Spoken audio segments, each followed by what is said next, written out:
Hey everybody, I wanted to talk about storage in a small van. This is a small van. I can't stand up in it.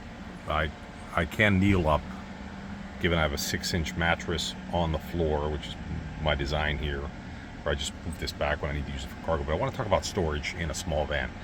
Because one thing I see people do is they panel out their vans, taking away valuable wall space and storage space. And I use these, I'm going to show you where I got them, these Walmart laundry baskets, which are really flexible.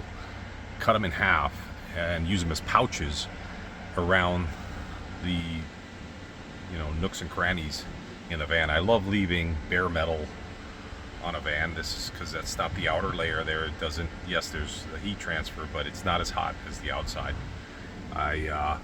So then I just cut these in half and I screw them to the sides and the bottom, and they're excellent for just throwing things in there like clothing, laundry, garbage, whatever.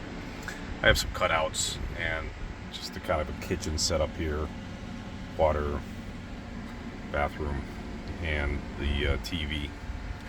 And I do fit in here. Basically, it's about 7 feet from point to point. Then I use the back of the van, and I have other videos for all my tools and outdoor stuff. But just an idea. These things were $4 each, and I was able to make 2 nooks each from them. I'll show you the product. Basically got a bunch of them because they were $4 at Walmart. I think they were on, we're just getting rid of them. But basically cut them in half